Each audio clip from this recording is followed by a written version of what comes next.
11. De por qué alguien tuvo que oír después de muerto lo que no había visto en vida. El antiguo ministro Faris provenía de una antigua familia noble de Damasco. Su padre poseía tierras y por su lealtad recibió el sultán de Estambul el título honorífico de pachá. El pachá era, sin embargo, un zorro astuto. Intuía que los días del Imperio Otomano estaban contados y estableció contactos por Francia. El cónsul francés era cada vez más a menudo su invitado, y el pachá fue el primer hombre de confianza de las tropas francesas de ocupación que pronto sustituyeron a los otomanos en Siria. El Abi Pachá sabía, sin embargo, que los franceses tampoco permanecerían eternamente en Siria. Siguió recibiendo al gobernador francés, pero en secreto proporcionaba dinero a los círculos nacionalistas, que cada vez exigían con más fuerza la liberación del país. Así pensó y actuó el pachá hasta que se murió. Se contaba de él que, como musulmán creyente, había peregrinado varias veces a la Meca durante su larga vida. Allí, uno de los preceptos religiosos obligatorios prescribe que los creyentes acudan al monte Arafat y lancen simbólicamente 7 pequeñas piedras contra el diablo.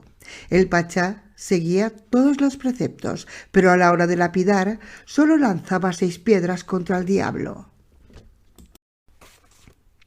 ¿Y por qué no arrojas la 7ª piedra?, le preguntaban cada vez sus amigos.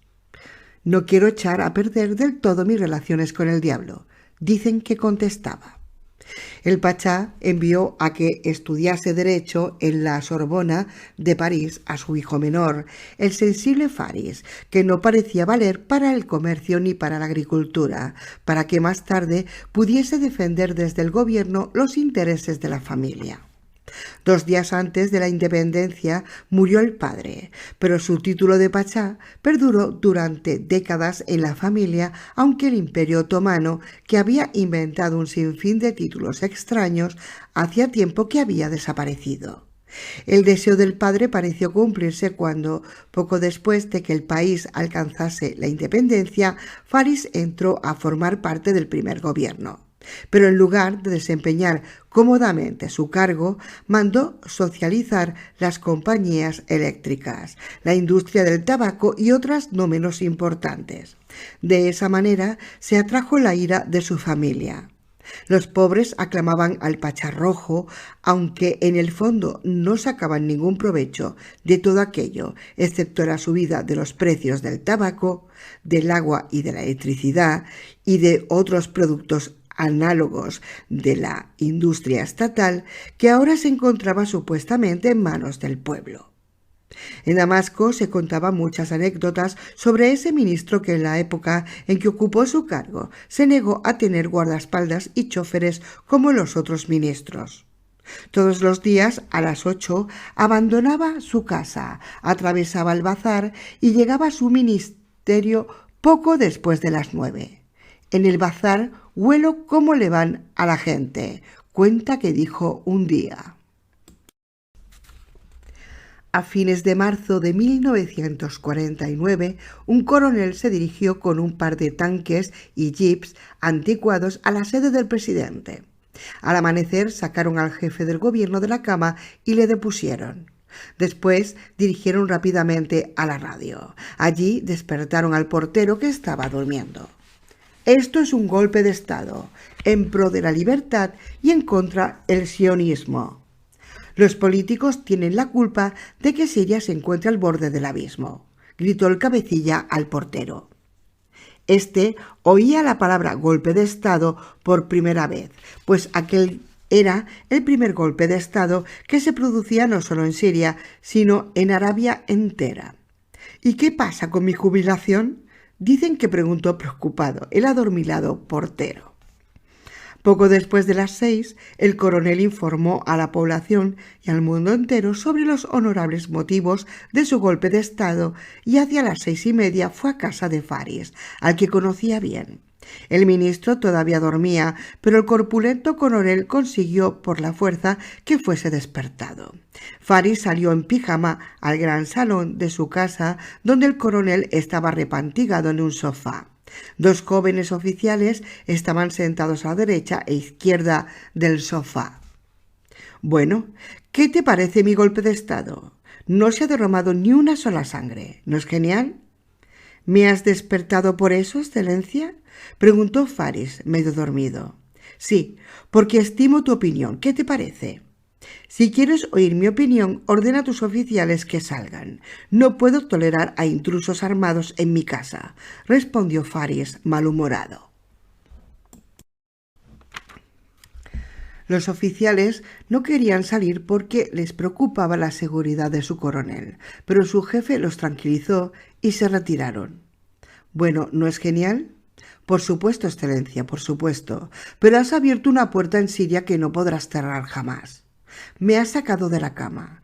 Ten cuidado, pues pronto te sacarán a ti de la tuya». El coronel se echó a reír.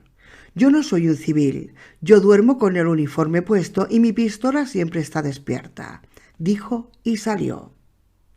No se sabe en Damasco si esta conversación tuvo lugar, pero una noche de agosto insoportablemente calurosa, el coronel fue detenido por 9 golpistas que también querían nada menos que evitar que Siria caminase hacia el abismo.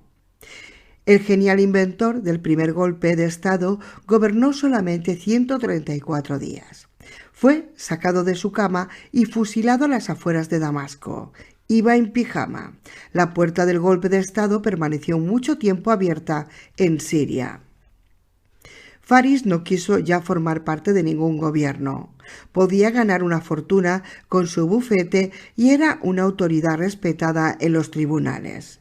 Se decía que muchos jueces sentían por él más que simple respeto. Algunos contaban constantemente con que fuese nombrado ministro de un momento a otro. Él no negaba nunca la posibilidad y eso impresionaba, de manera que los jueces prestaban más atención a sus argumentaciones que a las de sus oponentes.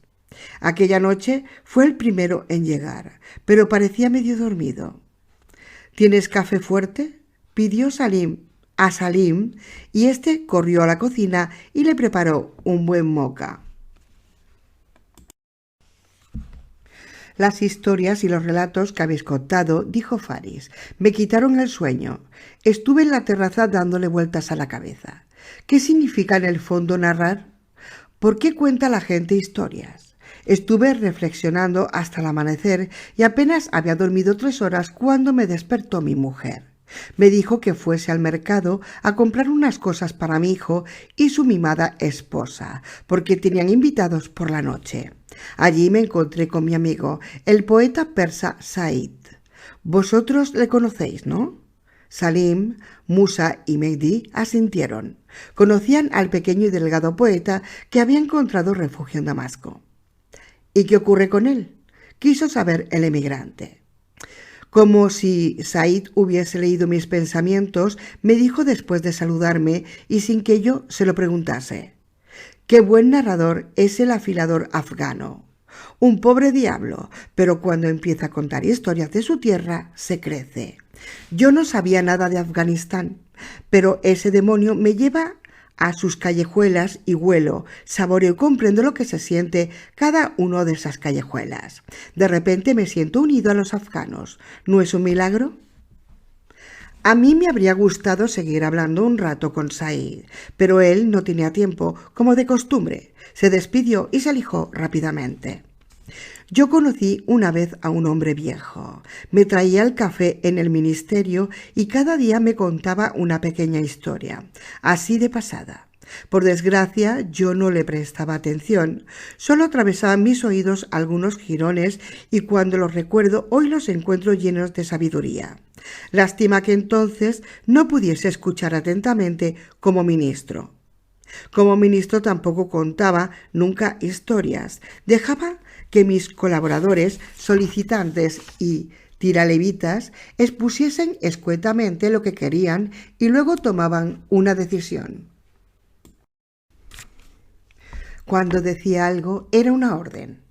Durante el desayuno pregunté a mi mujer cuándo había comenzado a contar historias y ella contestó: «Desde que te depusieron bruscamente de tu cargo. Te volviste locuaz». ¿A quién le sorprende que los soberanos depuestos empiecen de pronto a hablar y a escribir libros sobre sus vidas?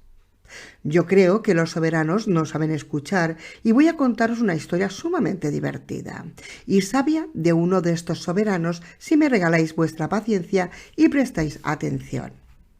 Cuando el ministro se disponía a comenzar, el jilguero despertó de su sueño y empezó a cantar animadamente, y Sam rió triunfante.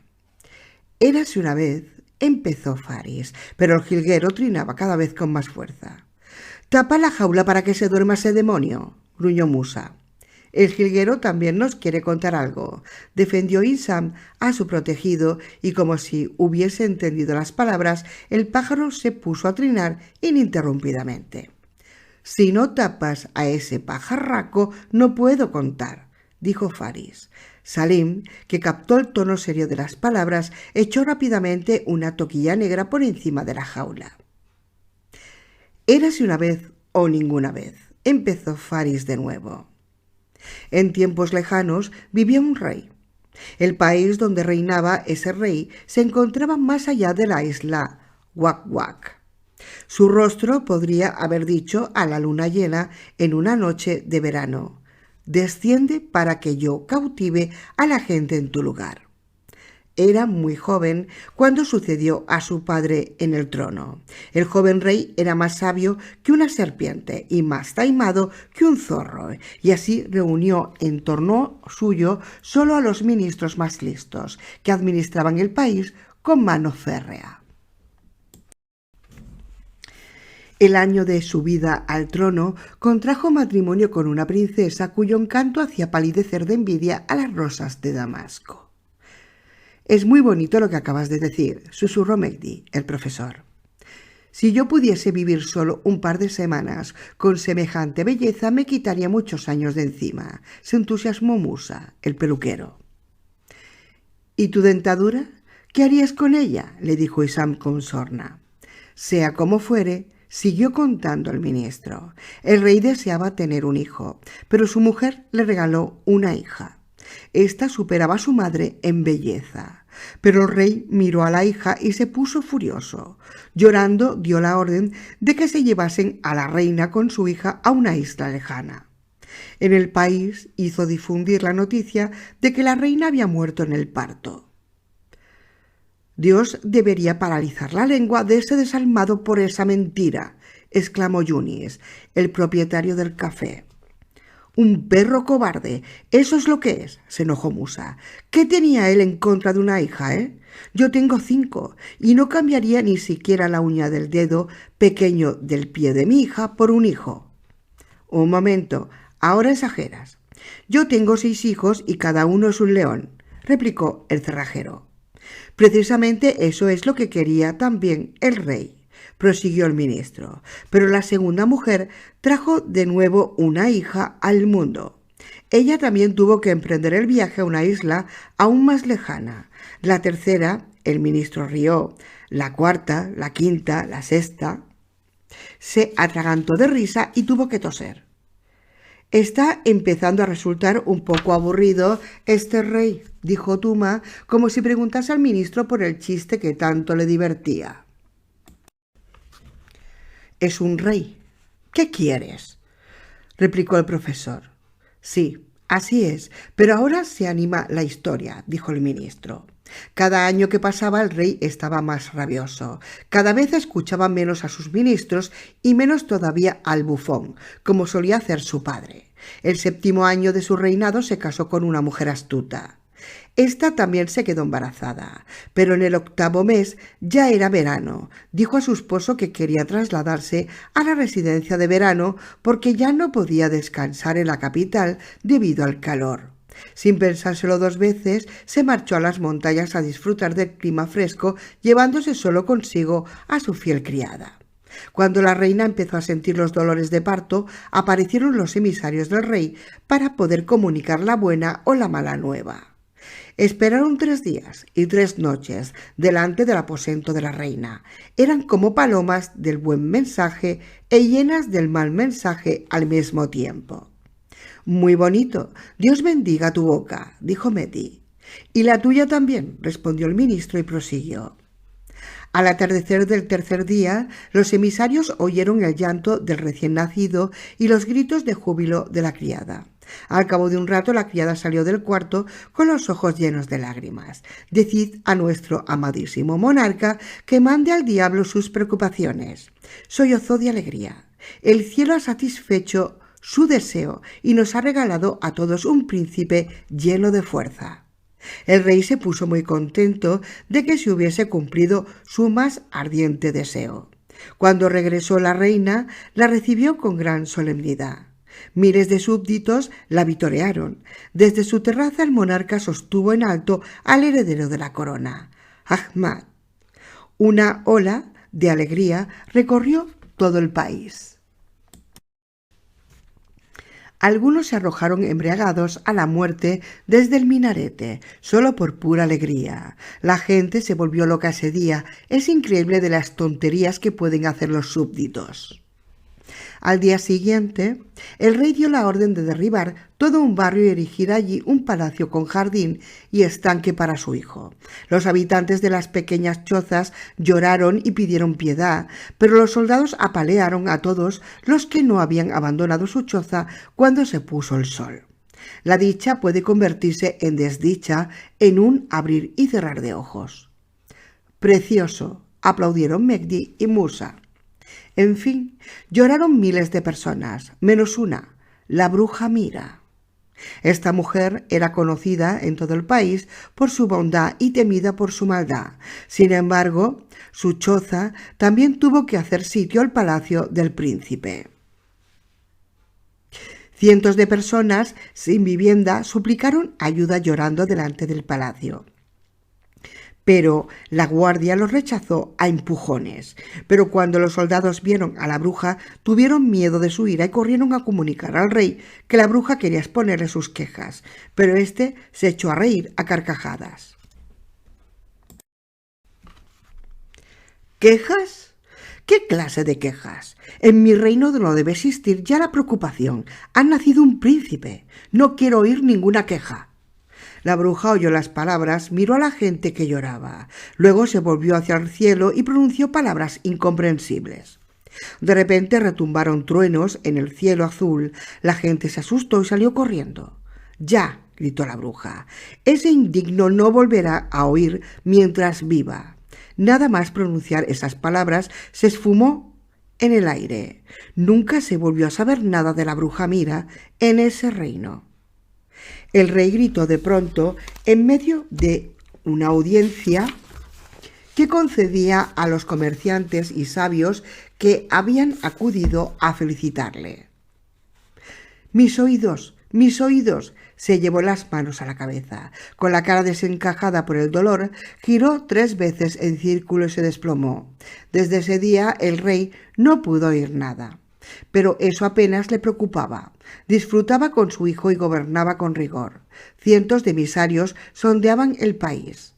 Ellos eran sus oídos. Lo que tenía que comunicar lo repetían una y otra vez hasta que el rey leía en sus labios lo más imprescindible. Los astros fueron favorables al joven rey. Año tras año, el cielo dio a los campesinos abundante lluvia para que los campos y calor para los frutos y el país prosperara. La dicha duró 7 años, pero en lugar de disfrutar con la paz, el rey se sentía cada vez más poderoso y quiso anexionarse a algunos pequeños reinos vecinos. No era muy difícil despertar la codicia de aquel rey. Y por más que le prevenían los astrólogos y los sabios, él no atendía ya su consejo y leía cada vez menos en sus labios. El rey hizo una propia voluntad y en la primera gran guerra obtuvo una gran victoria. Pero, ¿cómo fue la fabulosa guerra del genial monarca? Su ejército contaba con 50.000 soldados armados con lanzas y espadas, 20.000 arqueros, 10.000 jinetes y más de 50 catapultas. El rey ordenó que el grueso de sus tropas se escondiese en un bosque y prosiguió su marcha. Cuando divisó en la llanura los grandes ejércitos de su enemigo, apostó a sus arqueros detrás de la colina y luego hizo ademán de atacar el flanco izquierdo del ejército enemigo, pero entonces cabalgó hacia el centro del campo y emprendió la huida antes de que se produjese el primer encuentro. Su rival le vio huir con el minúsculo ejército y, olvidándose de todas las preocupaciones, dio la orden de perseguir al rey. Una gran baraúnda se lanzó en persecución del rey y de sus mejores jinetes. Estos se pusieron rápidamente a salvo y entonces sus arqueros cubrieron el cielo de flechas, que hicieron blanco en muchos caballos y soldados. Y el ministro se extendió en descripciones detalladas de la batalla, sin olvidar ni un solo golpe de espada, de lanza y de maza, como si estuviese ante un tribunal. «Bueno, ahora cuenta lo que pasó con el país», le interrumpió Tuma. Una sequía asoló el país y causó penalidades a sus habitantes. El rey, sin embargo, no quería leer las malas noticias en los labios de sus visires. Sus súbditos le maldecían cuando aparecía en la terraza. Él tomaba sus puños por manos que se agitaban pacíficamente y contestaba satisfecho al saludo. 3 años duró la terrible sequía que trajo miseria y lágrimas al país. Pero el rey estaba contento con su hijo Ahmad, que era un prodigio cuando escribía poesía y tocaba el arpa. A los 12 años vencía con el caballo y el arco a todos los caballeros del rey. Valiente como una pantera, el joven príncipe luchaba con los leones que tenía el rey en el palacio. Nadie osaba imitarle. Lo único que rehuía era el agua. Cuando los hijos de los ministros jugaban en el lago, el príncipe Ahmad se quedaba sentado en la orilla y miraba cómo retozaban los muchachos. «Me parece que ya sé cuál es el motivo», se rió Hisam. «Guárdate tus conjeturas. No me gusta que alguien destroce una historia por la mitad», gritó con voz aguda el peluquero, e Hisam hizo un ademán apaciguador con las manos sin decir nada. «Está bien. Musa tiene razón. Lo que viene ahora es aún más divertido», prometió Faris. Yunis quiso decirle que la historia no le parecía en absoluto divertida, pero confiaba al mismo tiempo en que terminase siendo una buena historia. Cuando las provisiones estaban a punto de agotarse, el rey decidió invadir un segundo reino vecino. Esta vez mandó primero por delante a los esclavos para que debilitasen al enemigo con sus armas ligeras antes de que su verdadero ejército... Y el ministro volvió a hablar largamente de la guerra de ese monarca. Aunque daba una visión crítica del rey, parecía haber cogido gusto a sus guerras. Describía minuciosamente cada fase de la batalla, cómo rodaban las cabezas y gritaban los guerreros para darse ánimos. El ministro contaba y adornaba cada acción y cada movimiento del rey con tanta prolijidad que finalmente su oyente más incondicional, el peluquero, hizo compañía al cerrajero, que ya roncaba desde hacía tiempo y también se quedó dormido. ¿Y qué ocurrió con el príncipe?, trató Yunis de dar otro rumbo a los pensamientos del ministro. El príncipe no quería casarse, aunque había cumplido 30 años. Cuando, ansioso de botín, el rey emprendió una guerra que duró 5 años. Y ya estaba el ministro hablando otra vez de una batalla. Tuma ya no escuchaba, tampoco cuando el ministro prometió que la historia iba a animarse. Salim bostezó y deseó que el ministro terminase pronto. Hisam y Yunis miraban al ministro con cara adusta. Después de todo, estaba hablando nada menos que de muertes y asesinatos. Sin embargo, al juzgar por el tono jocoso del ministro, la historia debía de ser muy divertida. Solo el profesor hacía algún comentario de cuando en cuando. «¡Qué formulación tan bonita!», elogió.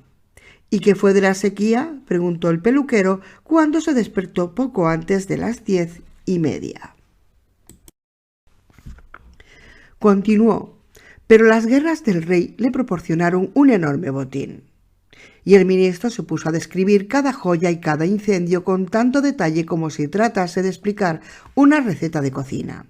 Hacia las 11:30 se quedó también dormido Mehdi, que hasta entonces había encontrado tan bonitas todas las formulaciones. Solo Salim siguió al pie del cañón, maldiciendo que su deber de anfitrión le obligase a ello. El ministro interrumpió su discurso, miró al auditorio dormido y exclamó en voz alta: «Y ahora viene el final».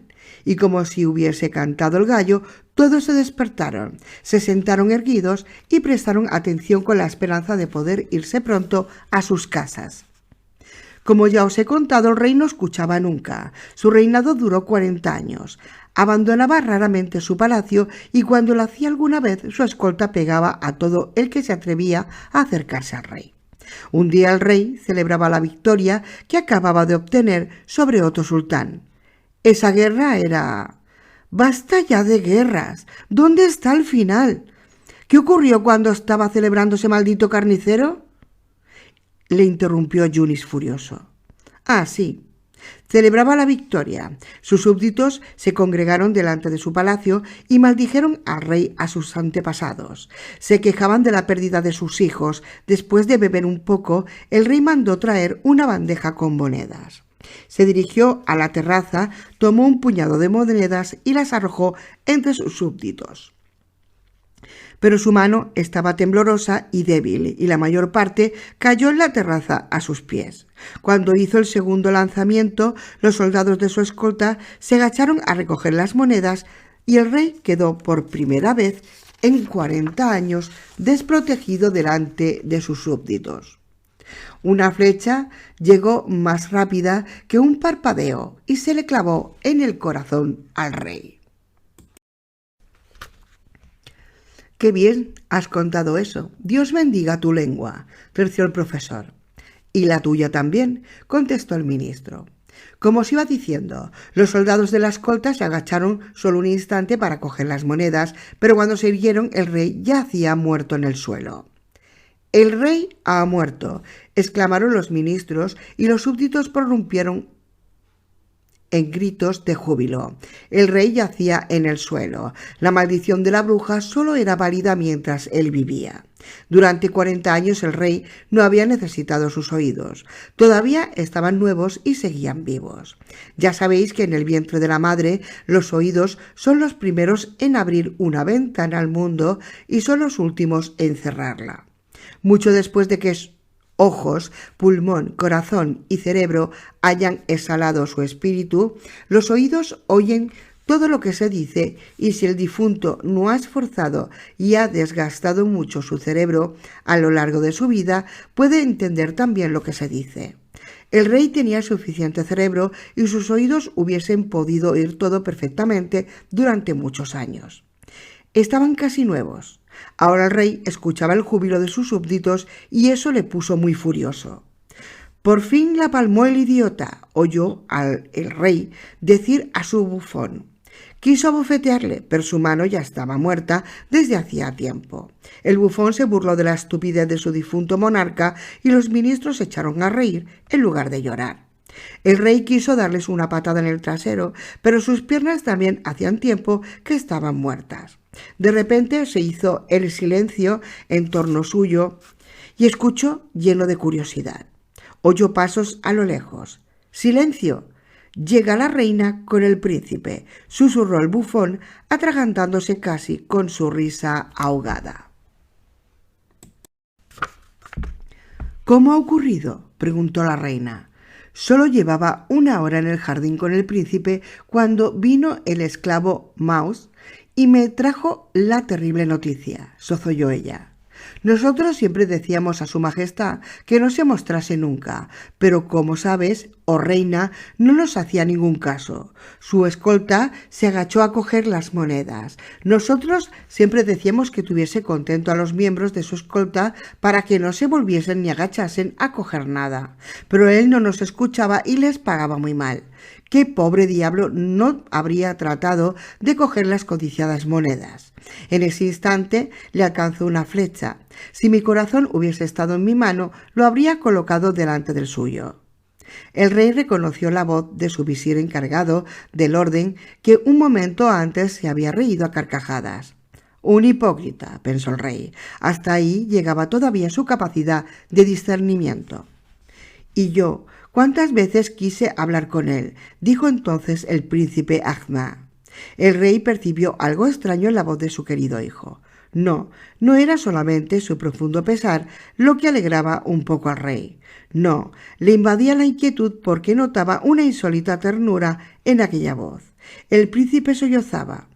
Él amaba en mí lo que yo no tenía. ¿Cuántas veces traté de iniciar una conversación con él para decirle la verdad, que soy una mujer? ¡Una mujer! Oyó el rey la voz del príncipe. Era el grito de un ser herido. ¡Una mujer! Oyó otra vez el rey. Quiso taparse los oídos, pero no pudo. Todos vosotros le odiabais y obedecíais servilmente, pero yo le amaba.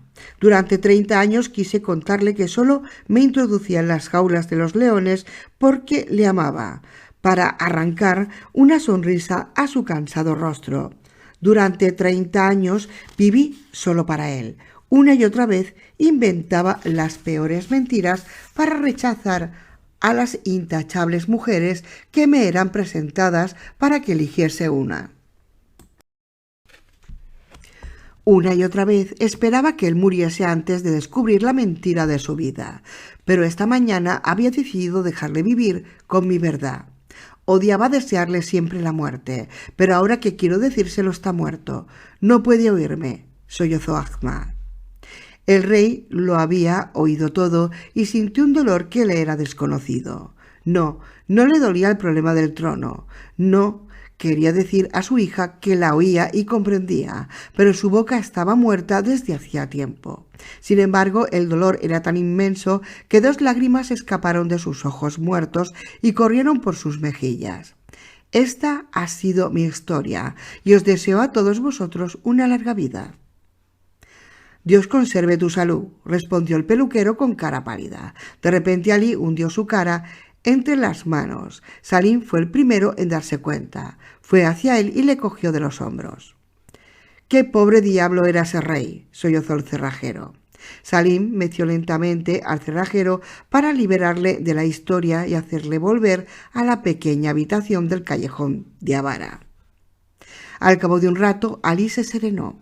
«Está bien, gracias», murmuró. El ministro acarició sus rodillas y le miró con tristeza. «Yo también tengo miedo a morir», dijo con un susurro apenas perceptible. «¿Quieres que te sirva una carta?», bromeó Isam con el callado cerrajero, pero éste no contestó. Faris se levantó el primero esa noche y estrechó la mano de Alí más tiempo del habitual. «Tú eres el as y el maestro de la última noche», animó al viejo cerrajero. «Ya veremos», gruñó este al salir. 12. De por qué entristeció al viejo cochero una historia que estaban haciendo. Era después de medianoche cuando los invitados se fueron a sus casas. Salim, sin embargo, estaba completamente despierto. La leña crujía levemente en la pequeña estufa. La historia había empezado y terminado triste, pero el ministro había estropeado el corazón de la historia con su palabrería, pensaba Salim. ¿Qué tormentos debió padecer el rey en la última hora que pasó sobre la tierra? Ni su riqueza ni su ejército pudieron evitarle el dolor. El ministro había contado la historia tan mal que, a pesar de su memoria de cabello, Salim no sabía muy bien cómo era la mitad de la historia. ¿Me habré dormido también como Musa y Alí?, se preguntó Salim, y no supo dar una respuesta. Era evidente que Faris había elegido una historia muy pesada. No se puede contar una historia divertida sobre alguien que no quiere escuchar. Tampoco se puede dar siempre la vuelta a las historias y hablar elogiosamente de alguien que sabe escuchar para que resulte atractivo a los que son de oído duro. Eso solo lo hace un narrador que piensa que sus oyentes son débiles mentales. No, Hay que hablar sin miramientos de la gente que no quiere escuchar, aunque haya llegado al mundo provista de dos oídos. ¿Cómo se puede contar una historia distinta sobre el mismo tema? Salim pensó y pensó.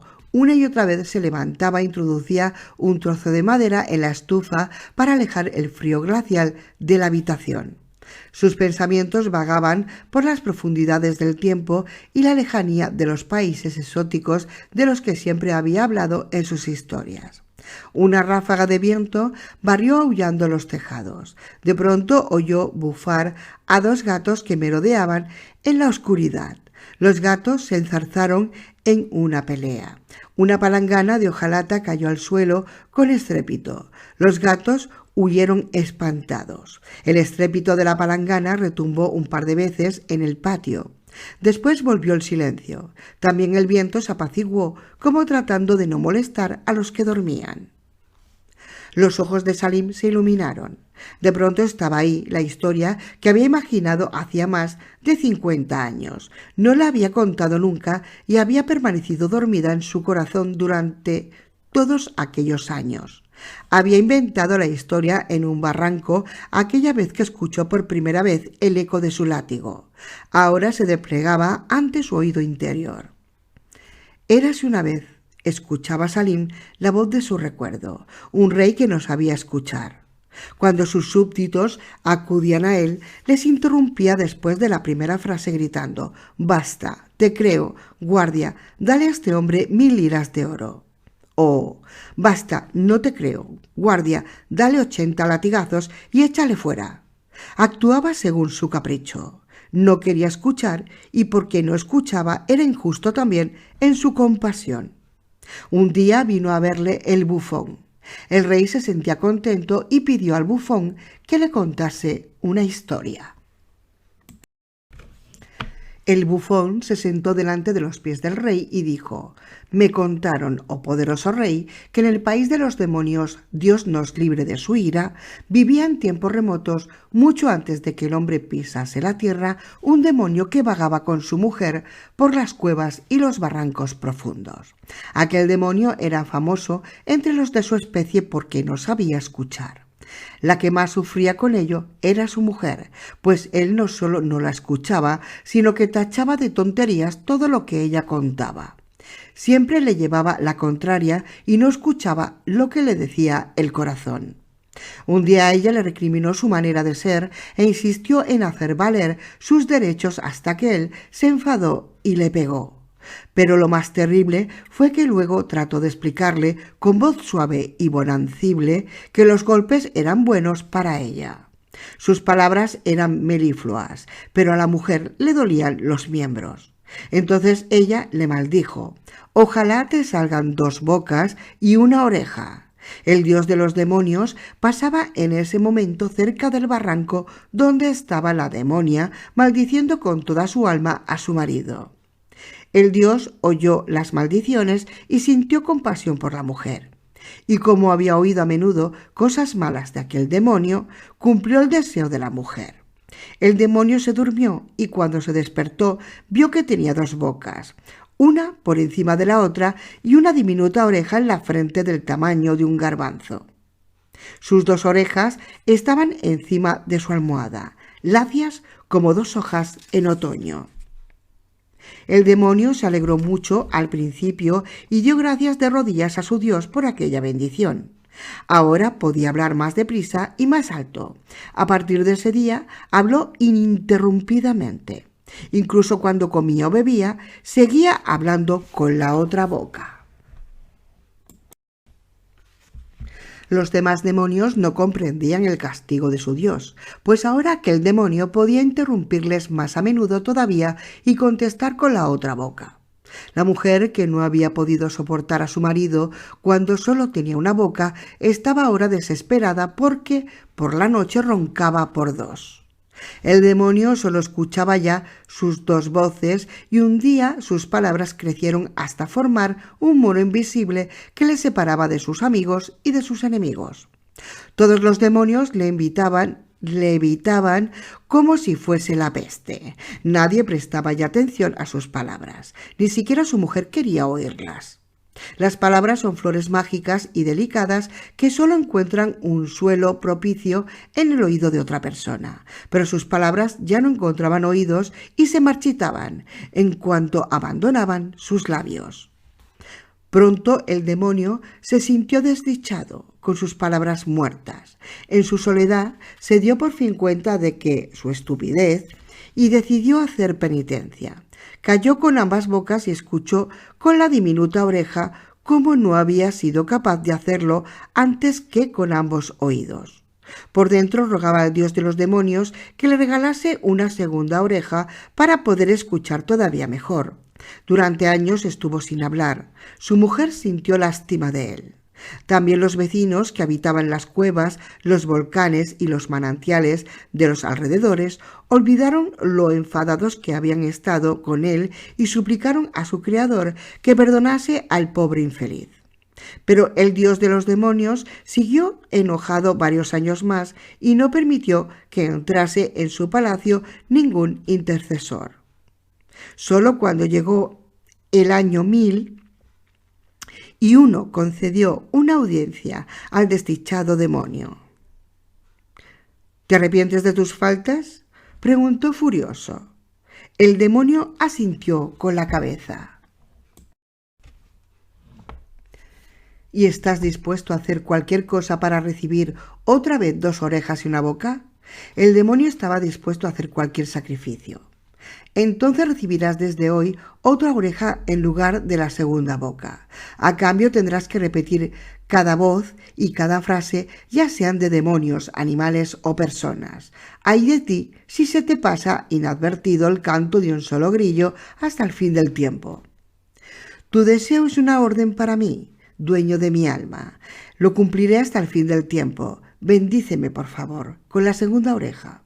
El sol y la luna son mis testigos, dijo el demonio conmovido con su única boca. Desde entonces aquel demonio repite cada voz y cada frase de los hombres, demonios y animales en los barrancos, en las cuevas y en los abismos.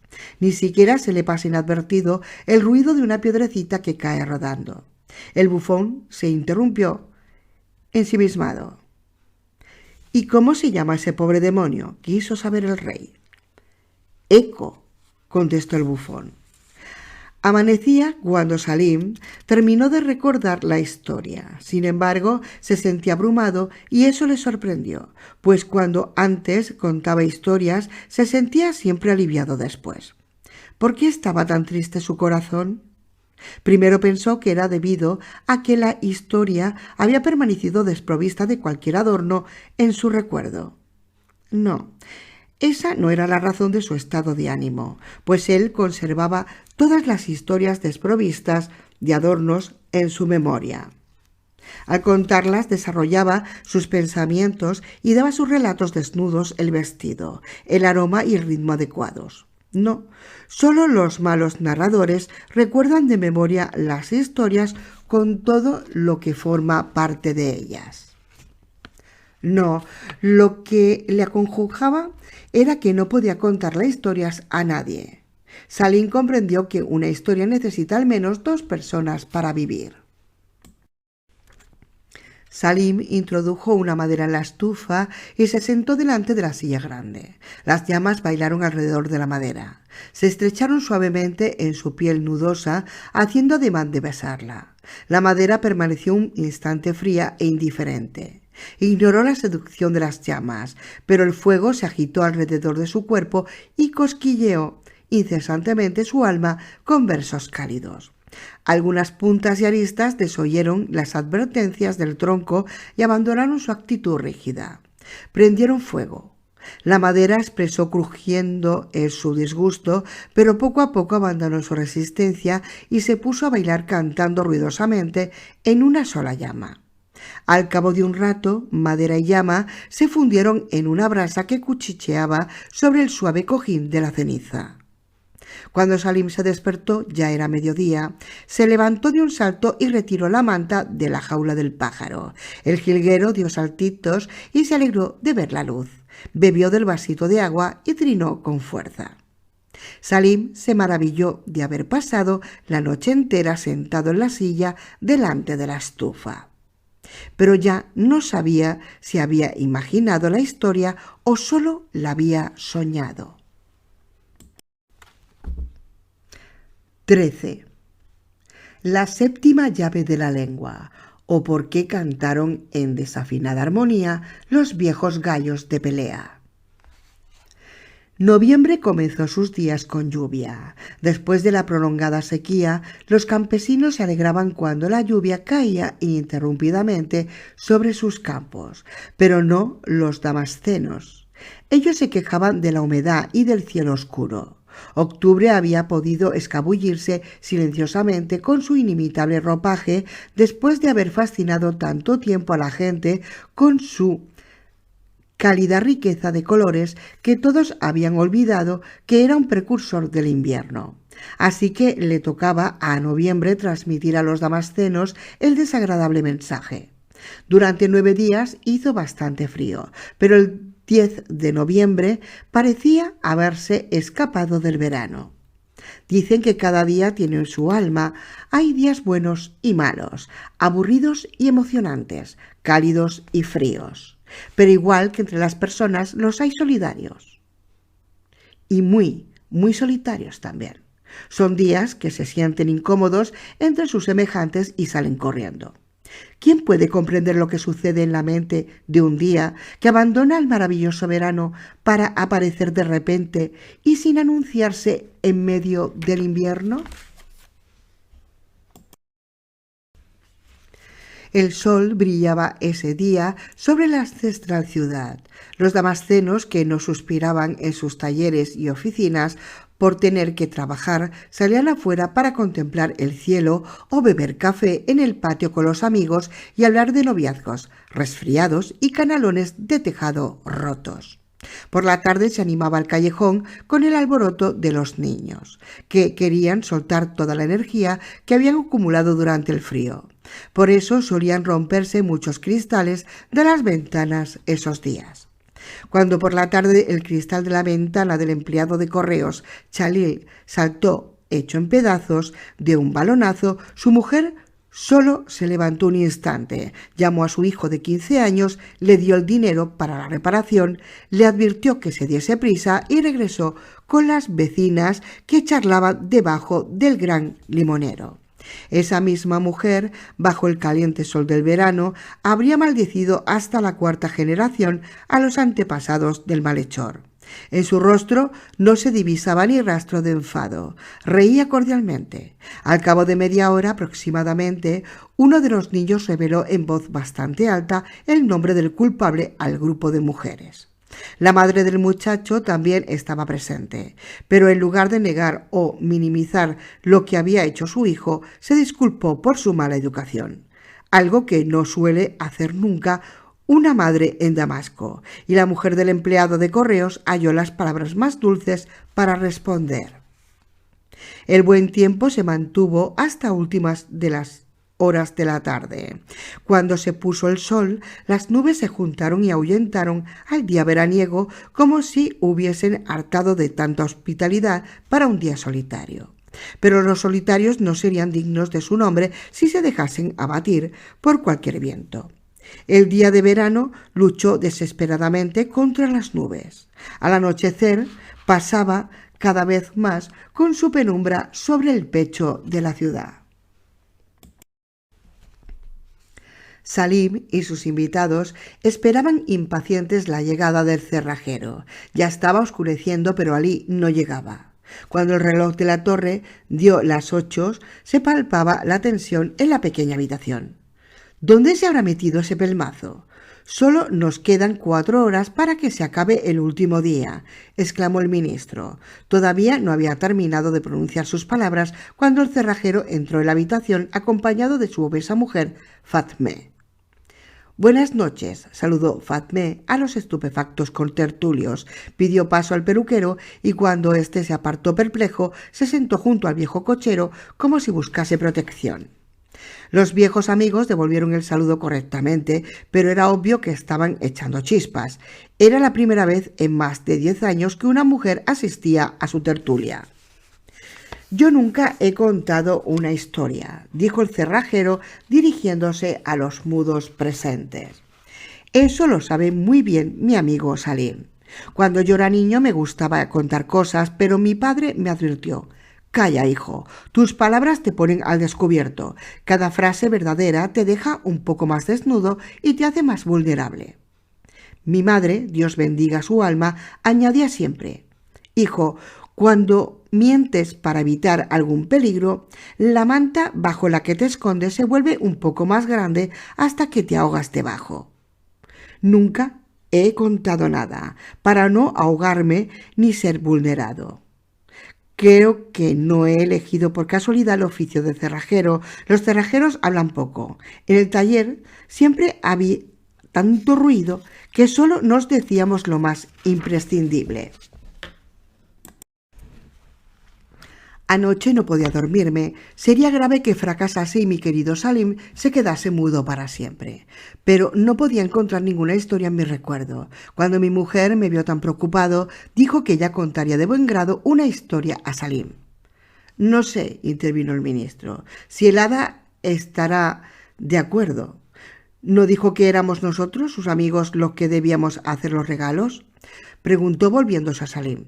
Pero el viejo cochero lo negó con un claro movimiento de la cabeza. Decepcionado, Faris arrugó la frente y se recostó en su asiento. El peluquero entornó los ojos, el profesor masculló para sí y el propietario del café miró hacia la puerta cerrada como si allí hubiese algo que pudiese consolarle. Solo Isam y el emigrante Tuma sonrieron a la mujer. «Yo he venido aquí a ver a Salim. No estoy en casa. Excelencia, para que opines sobre mi visita», dijo Fatme enojada.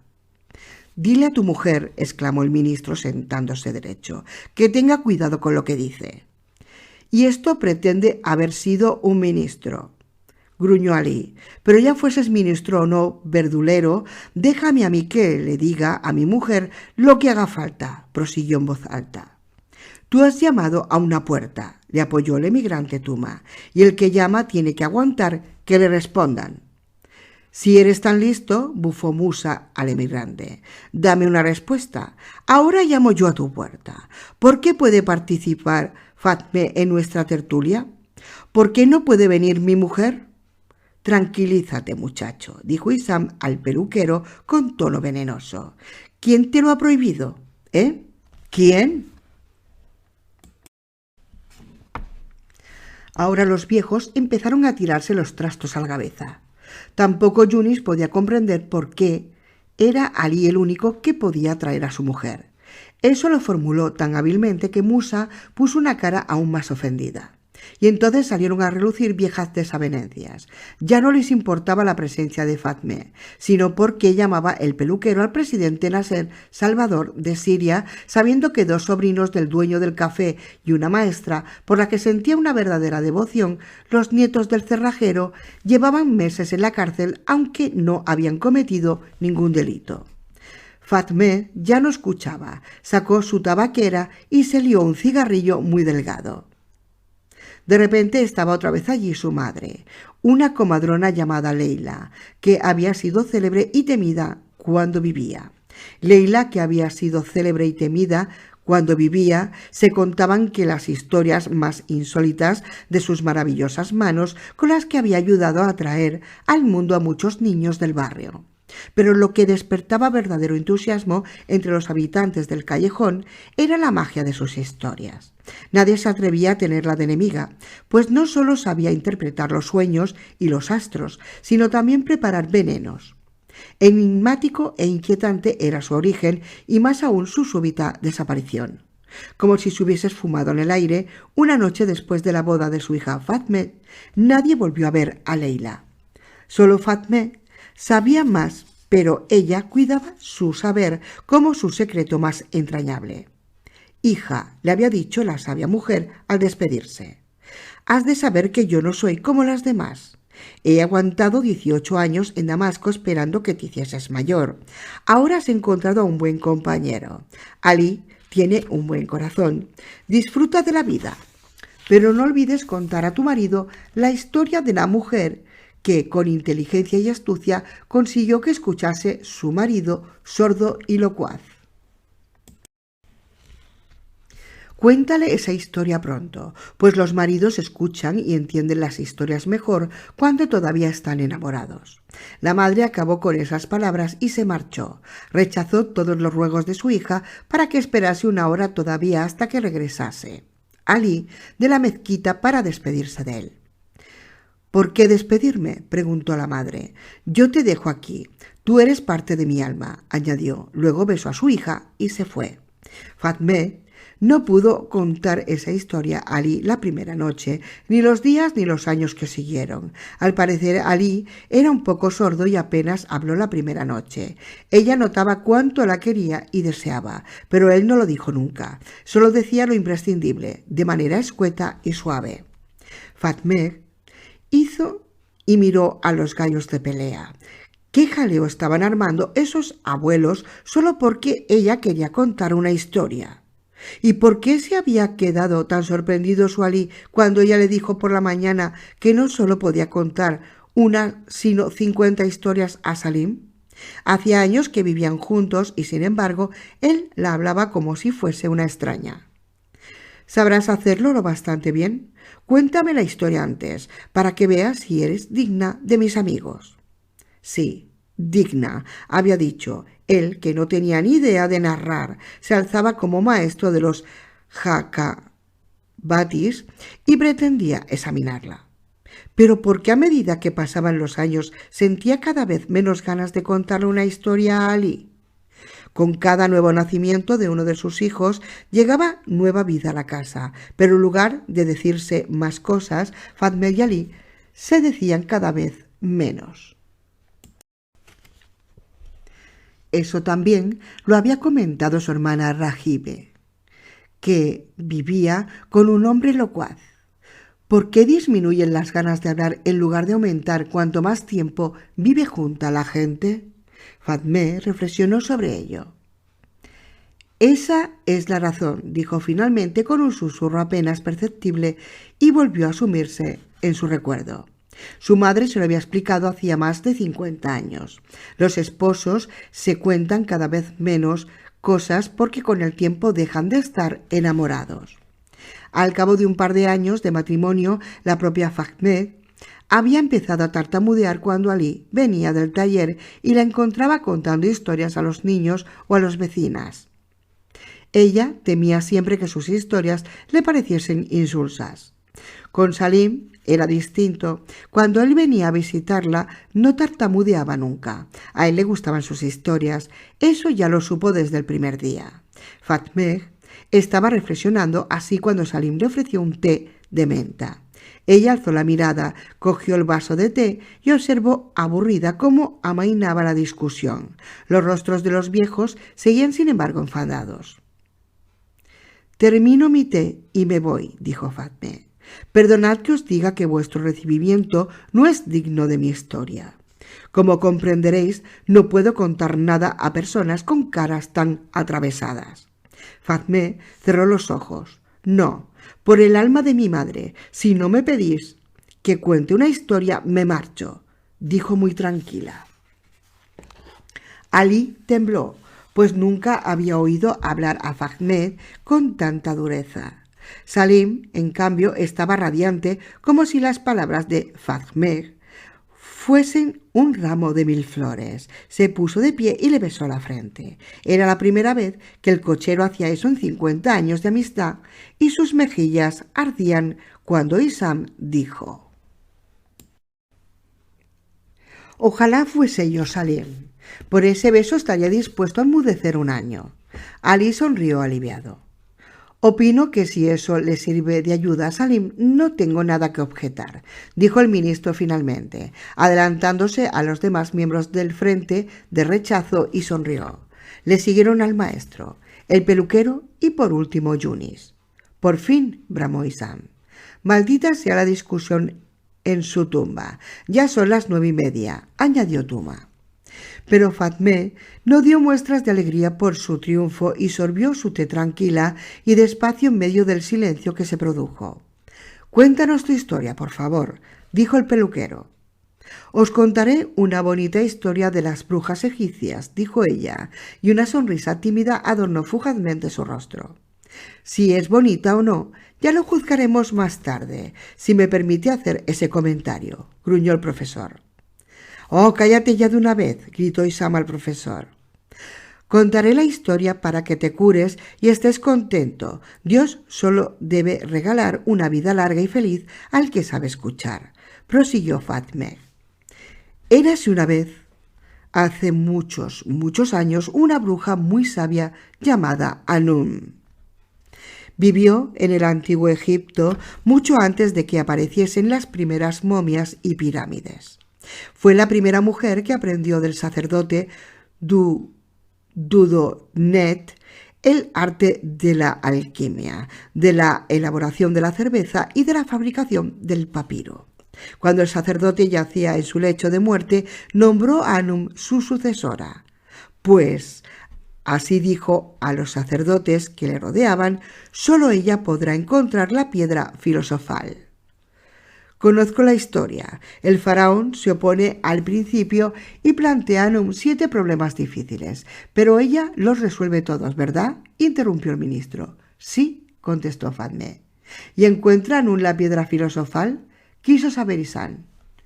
«Sí, la encuentra», dijo el ministro, «y el que lame un poco de polvo de la piedra se convierte en un genio, ¿verdad? Las pirámides fueron construidas por arquitectos que se habían tragado un trocito de piedra no más grande que una lenteja. Las abejas dejaban su miel por todas partes antes de que los egipcios le enseñasen a hacer panales de cera». Salim meneó la cabeza y miró furioso al ministro. Faris se interrumpió y se volvió a Fatmé. «Oh, perdón, te he interrumpido». «No importa», dijo Fatmé, pero su voz supo a hiel en los oídos del viejo cochero. «Su excelencia podrá conocer esa historia y 100 más, pero la que voy a contar ahora no la ha oído todavía nadie en el mundo, ni siquiera la conoce Alí. Así que escuchad o dejad que me vaya a mi casa». «Por el amor de Dios», exclamó el peluquero, «cuenta, Fatmé, cuenta, por favor». Érase una vez una mujer joven. Se llamaba Leila. No era bonita ni fea, pero tenía una lengua agraciada, como la que tenía, y esperemos que vuelva a tener pronto, nuestro Salim. Sea como fuere, Leila perdió a sus padres a una edad muy temprana y vivió desde entonces con sus abuelos en un pueblo de las montañas del norte de Yemen. Ya de niña le gustaba escuchar relatos y lo que escuchaba una vez se quedaba grabado para siempre en su corazón. Nada en el mundo podía hacerle olvidar una historia. Mientras las otras jóvenes se maquillaban y acudían con paso cimbreante a la fuente en busca de marido, Leila solo se ocupaba de sus historias. El muchacho más fuerte del pueblo le atraía menos que una pequeña fábula, y el hombre más guapo no podía ocupar su corazón ni siquiera el tiempo que dura una anécdota. Leila no escatimaba ningún esfuerzo para escuchar un cuento nuevo, aunque para ello tuviese que recorrer durante días montañas y estepas peligrosas. Sea como fuere, los años pasaron y Leila se convirtió en la narradora de cuentos más famosa del país. En las veladas donde se reunían los narradores no solo fascinaba a sus oyentes, sino que también se dejaba fascinar por los cuentos de los demás.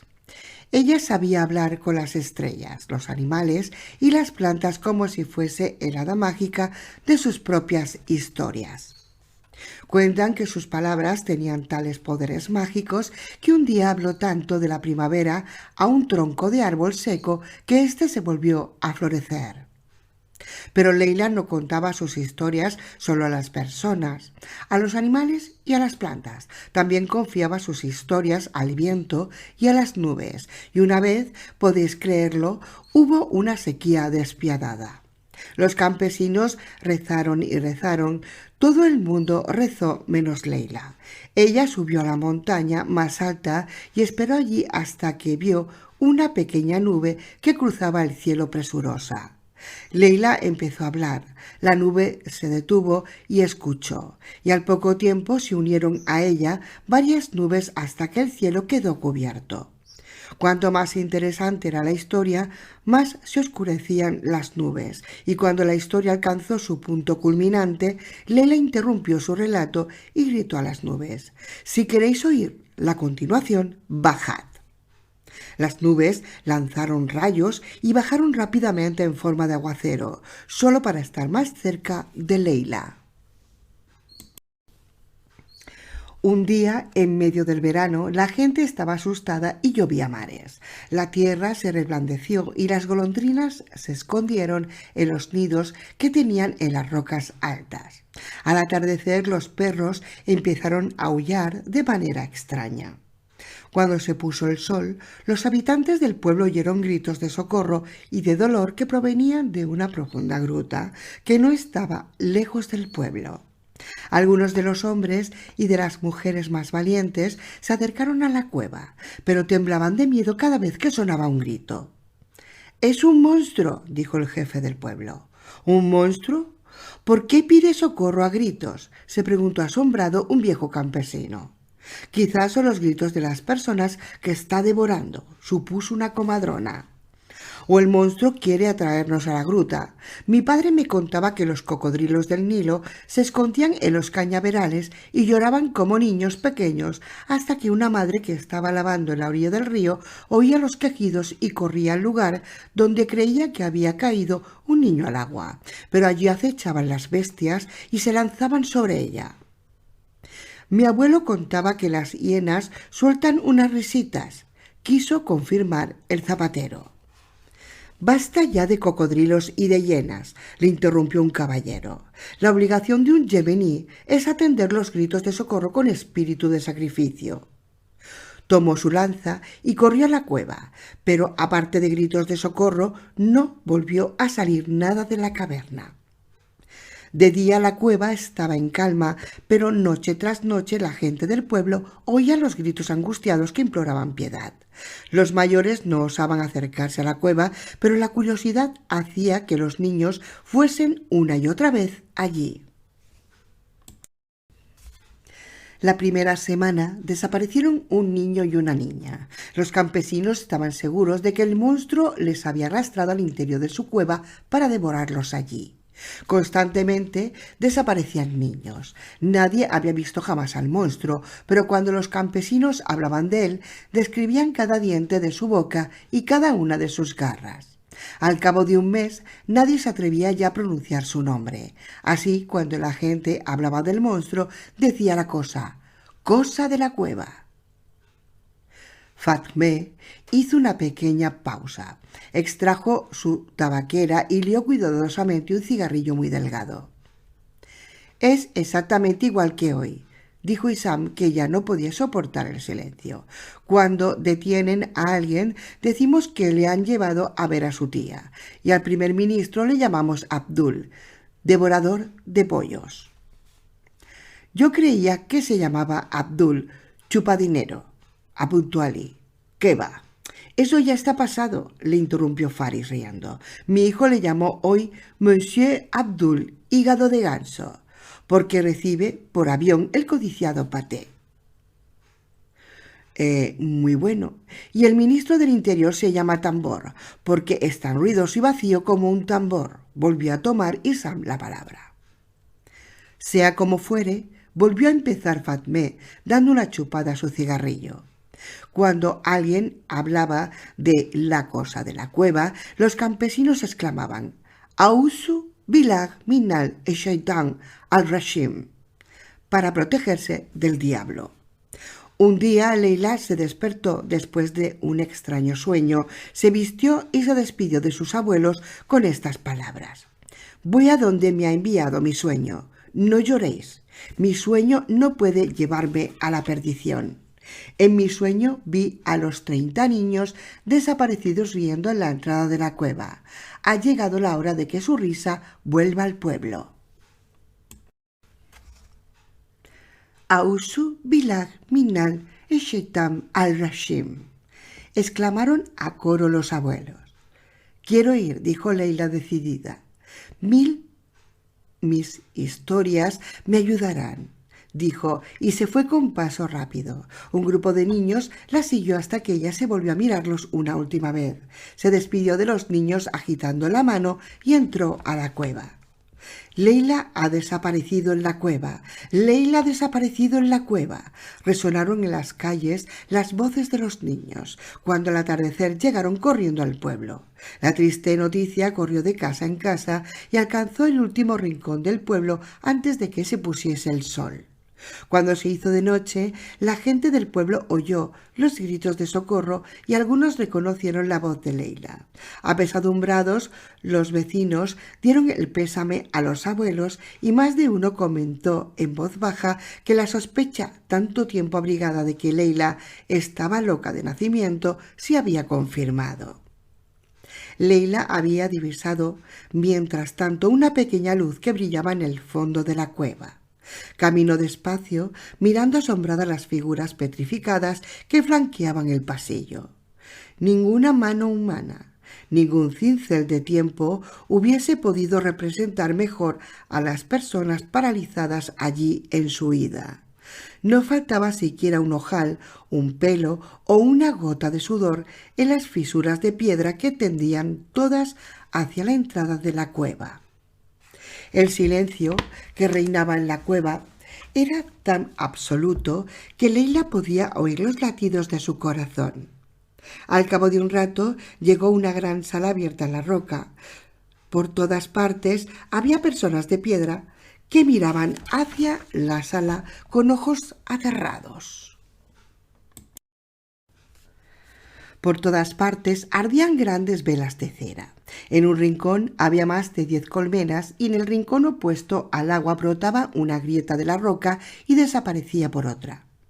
Las abejas zumbaban y salían constantemente al exterior a través de un agujero hecho en el techo rocoso. Leila no vio ni rastro del monstruo. Recorrió la sala buscando entradas secretas y de pronto se topó con el espantoso ser. Dios nos libre de su visión. Estaba metido en un pilón de piedra. Leila se escondió rápidamente detrás de un montón de piedras, pero cuando apenas había transcurrido una hora desde la puesta del sol, el monstruo se despertó. Tenía un aspecto tan repugnante que prefiero no describirlo para no estropearos la noche. El monstruo comió un poco de miel y se puso a llorar su desgracia. Cuando Leila empezó a sentir el miedo en las piernas, cerró los ojos un instante y extrajo de una fábula que había guardado cuidadosamente en su memoria el valor de una leona madre herida.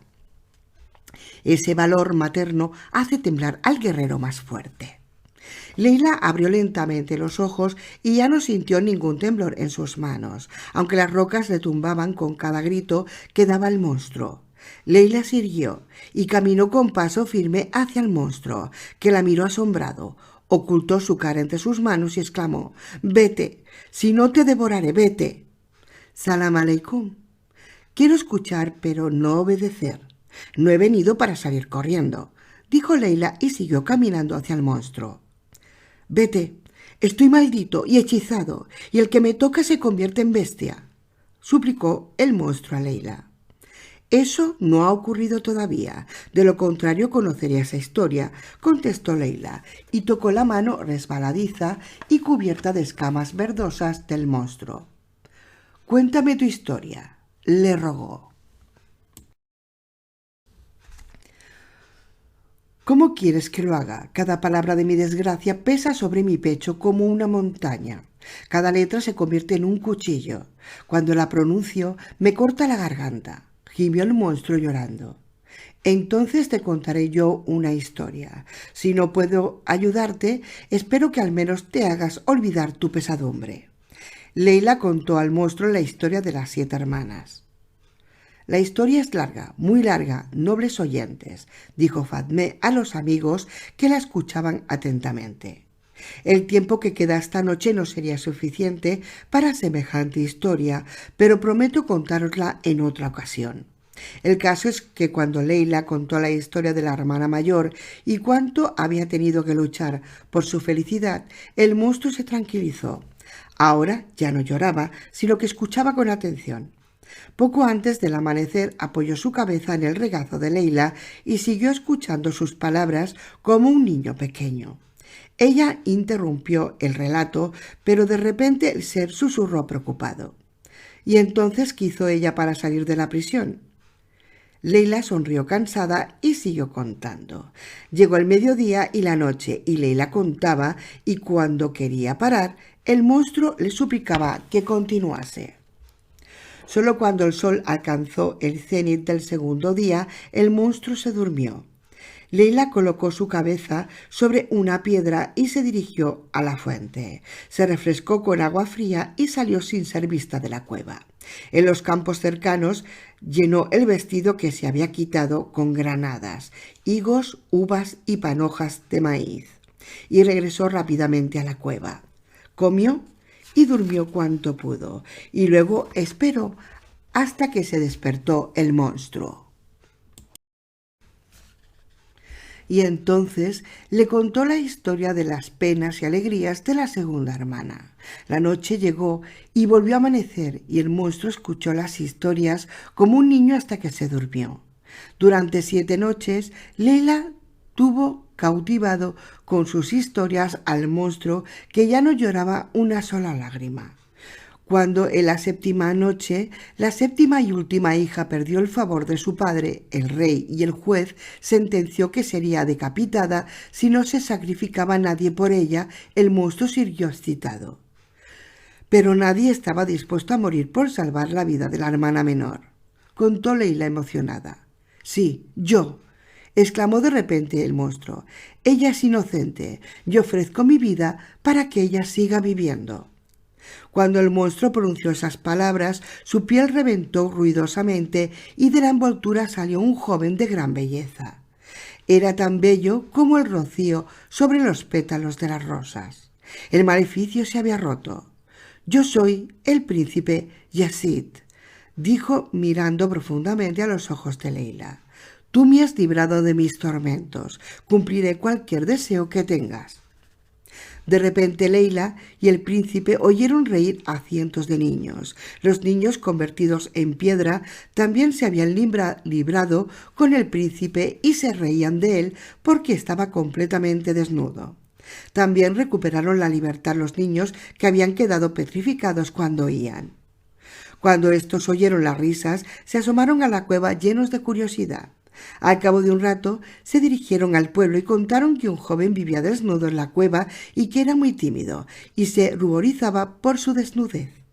También contaron que Leila se encontraba bien y que en ese momento se estaba bañando en agua fresca mientras el joven le asaba panojas de maíz sobre un pequeño fuego. Los padres de los niños desaparecidos bailaron de alegría y todo el pueblo dio rienda suelta a su júbilo. De todos los amigos que me siguieron, contó el joven, solo quedaron esas abejas que me daban luz y miel. Todos los demás se asustaron y se volvieron de piedra, pero ahora te contaré mi increíble historia desde el principio. Mi padre, el rey Yazid I, reinaba desde hacía más de 20 años sobre el afortunado Yemen. El día en que yo nací, tuvo un sueño. Y el príncipe Yazid contó a Leila su historia, que era verdaderamente increíble. Tardó 3 días en contarla y el tiempo sería demasiado corto para hacerlo ahora. Pero si vivo mucho tiempo, os la contaré algún día. Como iba diciendo, el joven le contó su historia y cuando la hubo terminado salió con Leila de la cueva. Afuera esperaba la gente desde hacía varios días, pues habían oído salir del vientre de la cueva susurros y risas, pero ninguno se había atrevido a poner un pie dentro. Salam aleikum, bondadosos abuelos, vecinos y amigos de esta narradora de cuentos que me ha librado de mi maldición, de manera que las palabras salen ahora de mi corazón como mariposas en busca del mundo», exclamó Yazid, y los campesinos gritaron llenos de júbilo. «Quiero anunciaros», prosiguió Yazid, «que, como príncipe de Sana e hijo del rey Yazid I, voy a tomar como esposa a Leila». «Tu deseo es una orden para nosotros», balbucieron respetuosamente los abuelos. La gente del pueblo dio vivas al rey y a su sucesor, y los abuelos derramaron lágrimas de alegría. Pero entonces Leila alzó su delgada mano. «No, príncipe mío, eres bueno y generoso, pero yo quiero conocer el mundo. Tu palacio está fijo en un sitio y me atará tan dolorosamente como te atormentaron a ti tus escamas durante años. Adiós, que seas feliz». «Pero», quiso expresar el príncipe su disgusto, «no hay peros que valgan, príncipe mío. ¿Prometiste cumplir todos mis deseos o pretendes romper ya la palabra que diste tan deprisa?», dijo ella, y luego se alejó tranquilamente. La gente la siguió boquiabierta con la mirada. Muchos se convirtieron definitivamente de que Leila estaba loca. Sea como fuere, el príncipe regresó a la capital. Mandó arrojar a la cárcel al visir traidor que le había convertido en un monstruo. Luego regaló 7 camellos cargados de seda, plata y oro a los abuelos de Leila como muestra de su agradecimiento. Leila, en cambio, salió al mundo. Desde las montañas del afortunado Yemen caminó a través del desierto hacia Bagdad. Ya estaba viviendo 3 años en la ciudad de las 1001 noches cuando se enamoró de un hombre. Este solo estaba de visita en Bagdad, pues era maquinista del tren de Hezab, que va desde Jordania a la Meca y a Medina. Para Leila fue un regalo del cielo. Ella viajaba con su amado y cuando quería se bajaba del tren. Contaba y escuchaba cuentos en las ciudades, los pueblos y los campamentos de los beduinos próximos a la vía del tren, hasta que volvía a pasar su amado. Su enorme dicha duró varios años. Leila se quedó embarazada, pero ella era como las gacelas que poco antes de parir todavía saltan animadamente. Su amado se alegró de su embarazo y más aún del ascenso que acababa de obtener. Le habían nombrado inspector de ferrocarril. Cuando le comunicó alborozado a Leila que ya no tendría que viajar, ella se echó a llorar. Esa misma noche huyó a Damasco, donde trajo al mundo a una hija. La llamó Fatme, la maravillosa narradora a la que no habían podido retener un príncipe, un reino ni un amor. Fue obligada por amor a su hija a ganarse durante 18 años el pan trabajando como comadrona en Damasco. Un día gris llamó a su hija. Fatme se interrumpió, se secó una lágrima y se sonó con un gran pañuelo. Dijo que ya no podía quedarse y que desde hacía años soñaba con contar historias en ciudades y pueblos extranjeros. Su hija era tonta. Solo había visto en Leila a la madre y no a la encantadora narradora de cuentos. «Tú ya eres vieja, quédate aquí. Ali y yo nos ocuparemos de ti», le suplicó su hija. «¿Vieja?», exclamó Leila riendo. «Los buenos narradores de cuentos son como el buen vino, cuanto más viejos mejor». Y se marchó con sus 1000 historias. «En la vida había oído una historia semejante», exclamó Salim con su voz de bajo. Se puso de pie y besó a Fatme en la frente. Afuera sonaron truenos sobre los tejados de la ciudad antigua.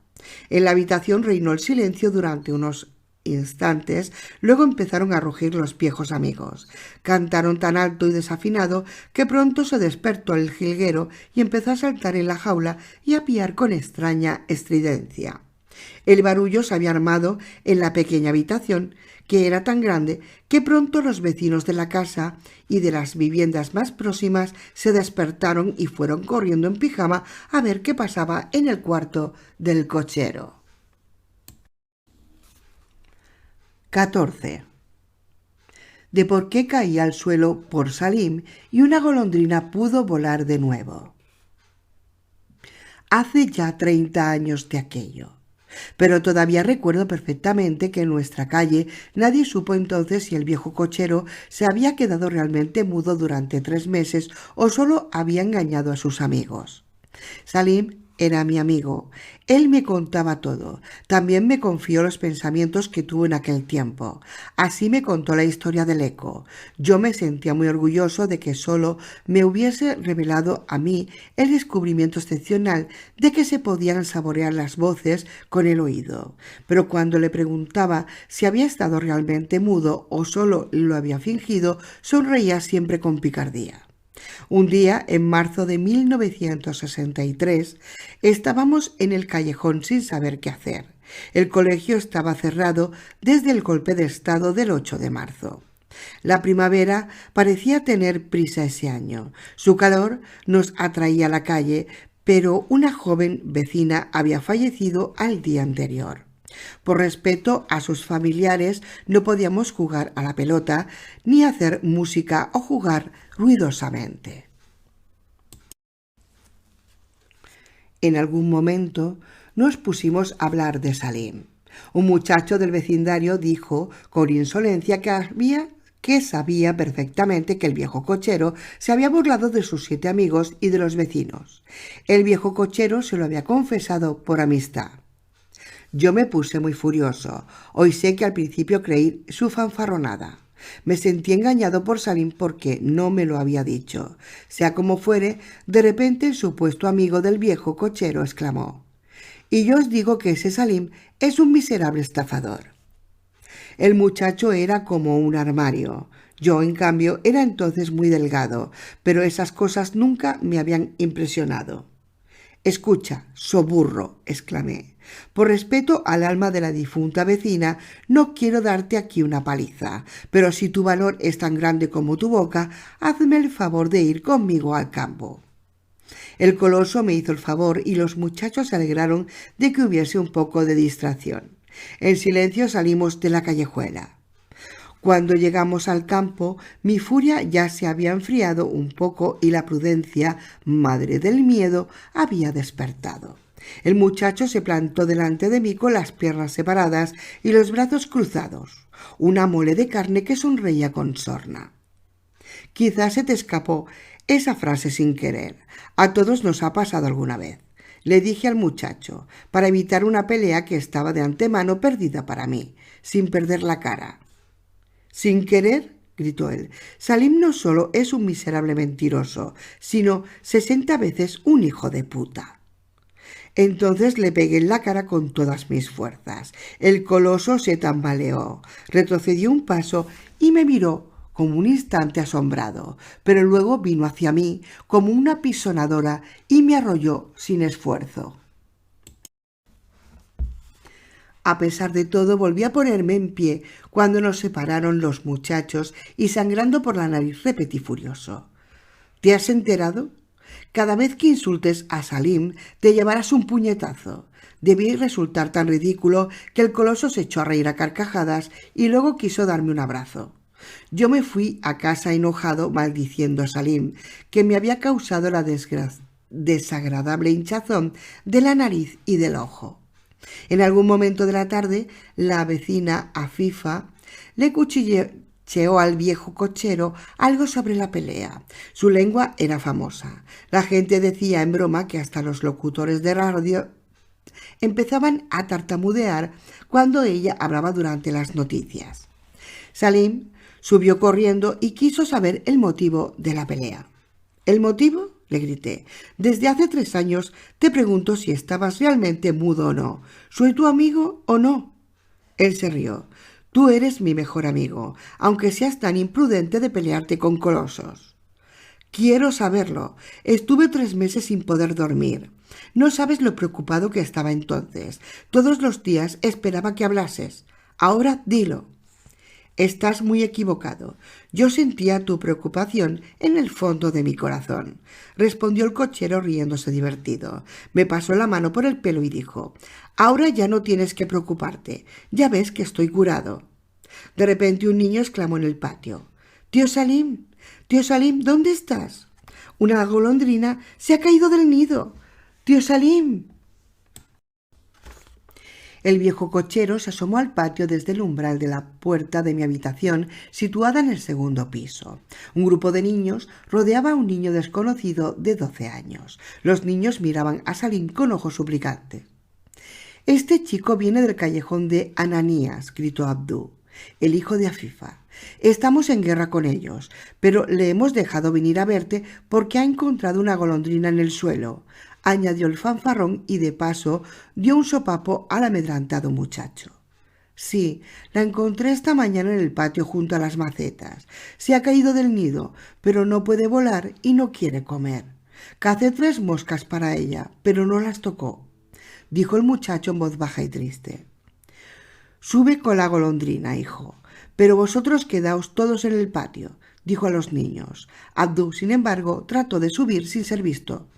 «He dicho todos», gritó el viejo cochero, y el fanfarrón se detuvo en el descansillo de la escalera y siguió con una mirada envidiosa al muchacho de la golondrina. Salim rodeó la golondrina con su gran mano y salió a la terraza. Yo cogí al muchacho tímido del brazo y seguí al cochero. «Cielo, te devuelvo la golondrina», exclamó el cochero en voz alta y describió lentamente un círculo con su mano.